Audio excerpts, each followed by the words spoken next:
Stephen Hand from Staccato in Hobart. The other day I was watching a video by Scalagrim, and I'll put the link to it down here, and it was about reconstructing martial arts from earlier than periods we have manuals from. So that is earlier than manuscript 133, which is variously dated between late 13th century to early 14th century. And this is something that I've done quite a bit of, so I was quite interested in this. And one of the things that he looked at was the validity of looking at things like the Norse sagas.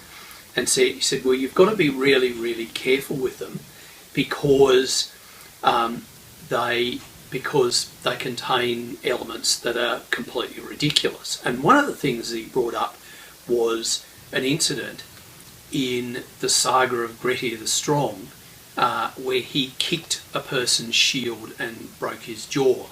And Scalagrim said that this was completely ludicrous and dismissed it completely as sort of Hollywood hyperbole. So I want to examine that passage and what's being described there. But first I'd like to talk about shield kicks in general.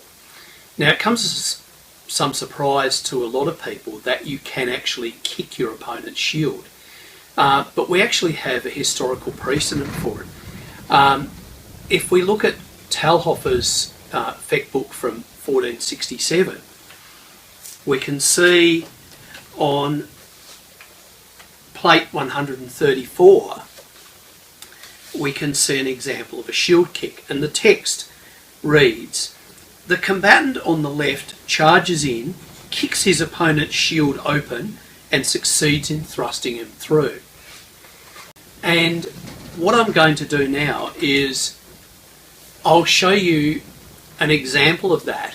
And the first one you'll see is a set-up example. Now, I don't use this technique very often. I think my days of doing high kicks are well and truly over, if they ever existed in the first place.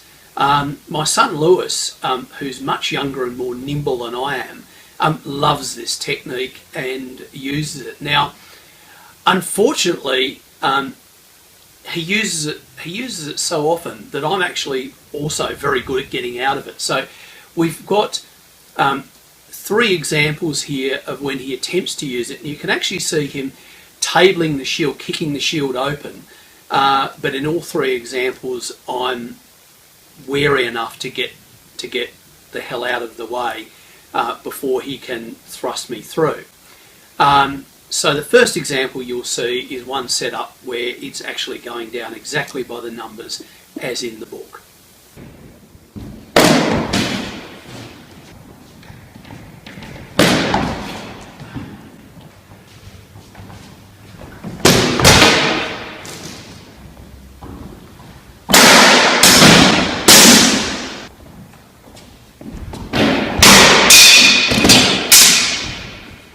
Now, in the passage that Scalagrim was talking about, a mounted Viking was biting on his shield, one of the classic things that's associated with, rightly or wrongly, with berserkers.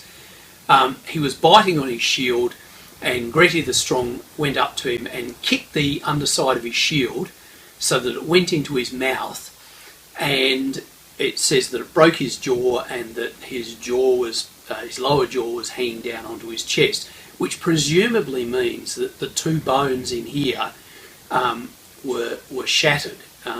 And I gather from what little I know of medicine that you don't need an awful lot of force to break these bones.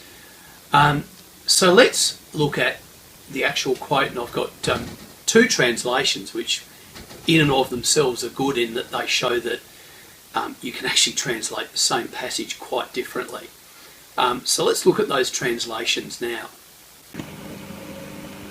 Now the Berserk saw that there was some edging out of the matter going on, and he began to roar aloud, and bit the rim of his shield and thrust it up into his mouth, and gaped over the corner of the shield, and went on very madly. Grettir took a sweep along over the field, and when he came alongside of the Berserk's horse, sent up his foot under the tail of the shield so hard that the shield went up into the mouth of him, and his throat was riven asunder, and his jaws fell down on his breast.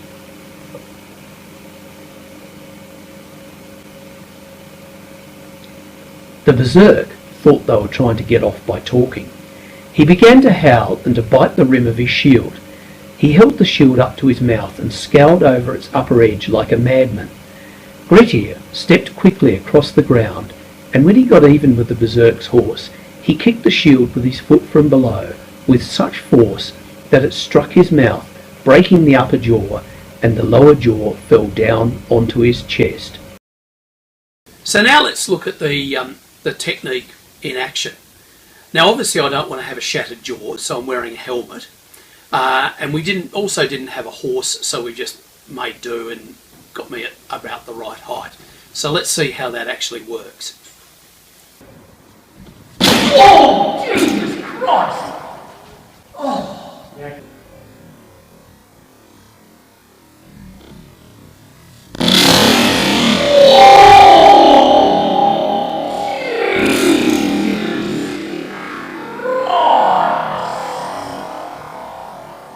So in conclusion, the technique that you've just seen is indisputably effective.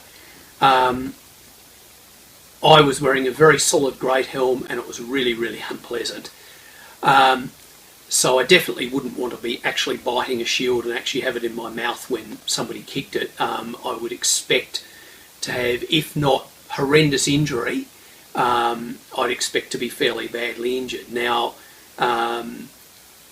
also bear in mind that the text is from the saga of Grettir the Strong, and as fit and young and healthy as my son is, I would not give him the epithet the Strong just yet. Maybe in 10 years' time, who knows?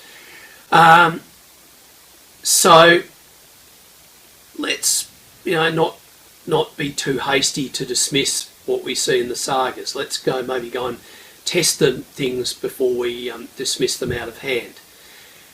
The general thing that I wanted to get across is that you can kick shields. Shields are, particularly centre grip shields, are big, wide pieces of wood, and they're quite easy to manipulate. And we see examples in existing treatises of them being manipulated with the foot and with weapons and with each other. Thanks for watching.